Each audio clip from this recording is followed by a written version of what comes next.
Hey everyone, Marcel here. Y'all, welcome back to my kitchen and happy Saturday morning. I am actually smack dab in the middle of making breakfast for my family. I'm making one of our big weekend favorites. I've actually made the 3-ingredient skillet biscuit bread. I've made a batch of the crumbled turkey breakfast sausage, and the last thing I'm making to go with it is I'm making some Southern cream gravy, and I do this completely from scratch. This is a recipe I've been wanting to share with you guys for a little while, and we're always in such a hurry lately. It's been hard for me to get this done, but I'm taking the opportunity today to show you how I do this. Now, it's a super simple recipe. It's 3 ingredients plus salt and pepper. A lot of people rely on packets if they want Southern cream gravy, but you won't have to rely on this anymore because I'm willing to bet you got everything in your pantry and fridge to do this for yourself right now. It's so easy, you guys. All right, let's have a look at the ingredients and get started. Okay, y'all, well, here it is. Here they are, 3 little ingredients that you'll need to make some delicious homemade Southern cream gravy. Okay, we've got butter, flour, and milk. And then of course our seasoning, just some simple salt and pepper. I've got 3 tablespoons of salted butter here, 3 tablespoons of all-purpose flour, and 2.5 cups of milk. Now, this is just 1% milk today. That's what I typically have in my fridge, that or 2%. A lot of people, when they make sauces like this, they want to use heavy cream or half and half. That's not necessary, but you can use those if you want to. I've never made this with like skim milk. So I've actually never made this with almond milk or rice milk or anything like that. I don't see why it wouldn't work, but I don't know. Okay, now, those of you that like to cook and you're familiar with sauces and gravies, yes, this is a basic bechamel sauce, okay? It's a cream-based sauce with some seasoning. Now, what typically makes this Southern is using bacon grease for the fat instead of butter. Okay, I'm not using bacon grease today. We have been trying to make some healthier choices. We're not cooking with real bacon much anymore. I don't have bacon drippings around. We've been doing a lot of turkey bacon in these parts these days. So I am opting to use salted butter, but you could also use 3 tablespoons of a neutral cooking oil, such as canola or vegetable oil. So just keep that in mind. And like I said, 3 tablespoons of all-purpose flour, and then my milk. All right. Here I have a 1/2 teaspoon of salt and a 1/2 teaspoon of ground black pepper. This is a basic starting point for this gravy. Of course, after you taste it, you can, season it up a little bit more if that will suit your taste, but this is a great starting point for this little bit of gravy. All right, guys, we're gonna move over to the stovetop and we're gonna do this gravy in a skillet today. Okay guys, so I've got my skillet here. It is heating up over a medium to medium high heat.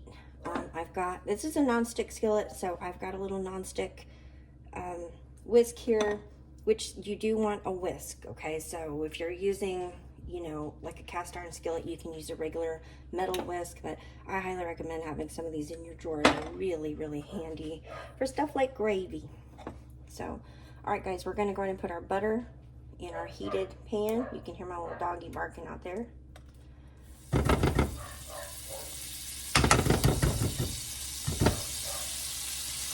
right, now we don't want to burn our butter, so let's just get it melted. Keep an eye on it. So it's more important to make sure that heat is medium at the moment, and then we're gonna, probably gonna turn it up a little bit here.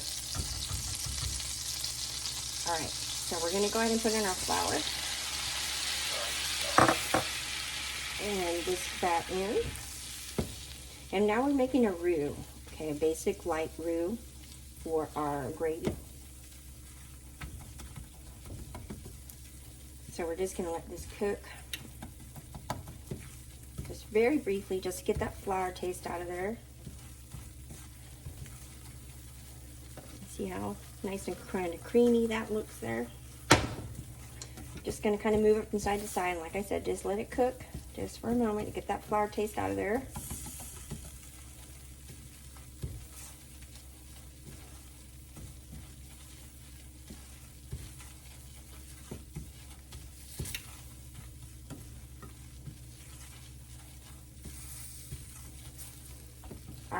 So I've kind of moved it from side to side here for about 45 seconds, not too long.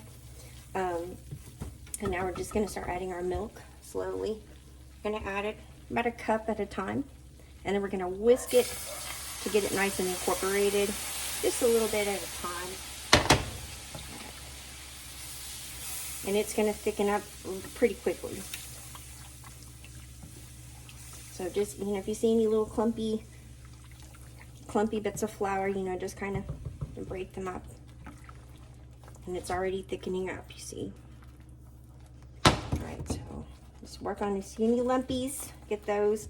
And we're gonna go in with our second cup of milk.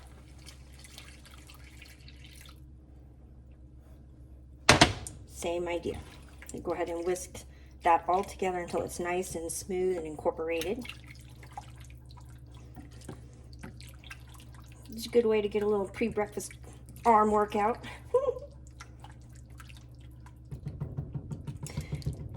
And if I see any little clumps, guys, I'm just gonna kind of stomp them out.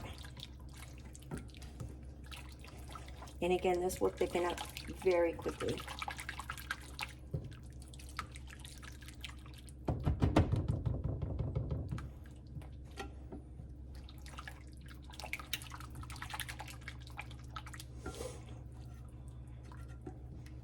All right, so it's looking pretty good. We're gonna go ahead and get this last little bit of milk incorporated here, and then we're gonna bring it to a slow simmer after we get this all nice and whisked together.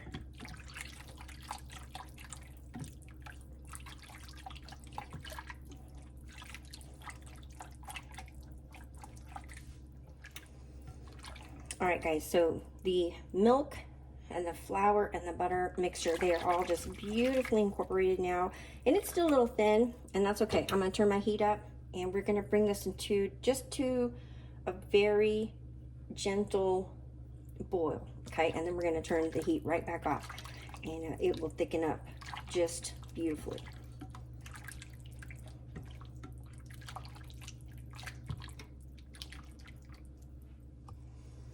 Okay, guys, so I just wanted to show you, I've got my gravy at this perfect little gentle simmer, and up to this point, don't walk away. You do need to stick around and kind of stir this constantly, especially when you turn up the heat, because you don't want to scald the bottom of your gravy. So this is a very hands-on process, but it's also a very quick process, so over very quickly. All right, so now that we've got it here, I'm gonna go ahead and turn it back down to medium heat, and it will continue to thicken as it cools, because right after we put the seasoning in, we're about to take this off the heat. So here in goes my seasoning. It's just salt and pepper.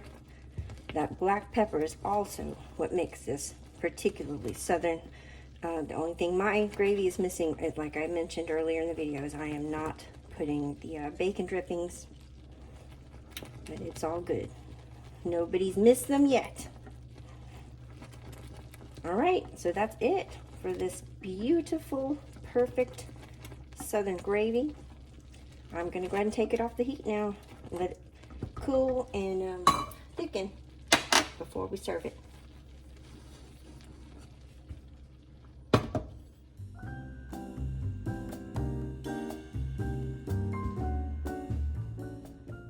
Okay, guys, well, here's the gang all together. Our big Saturday morning breakfast is ready to go. We've got our delicious, fluffy skillet biscuit bread, delicious turkey sausage, some scrambled eggs, and some delicious homemade southern cream gravy to top it off.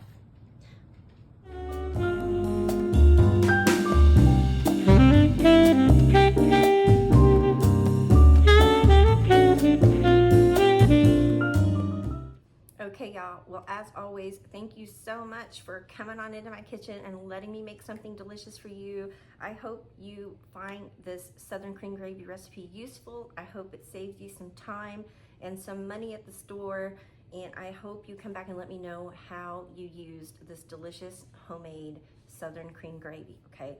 You saw today I did this with breakfast with biscuit bread and gravy and sausage. In the thumbnail, you saw that we had used it for some fried chicken cutlets and mashed potatoes. And we actually love this gravy, guys, with French fries. It's like a dipping sauce for French fries. It's so, so good. But anyway, guys, do come back and let me know how you use this. I'd love to hear about it, and take care out there. I'll see you real soon in a brand new video.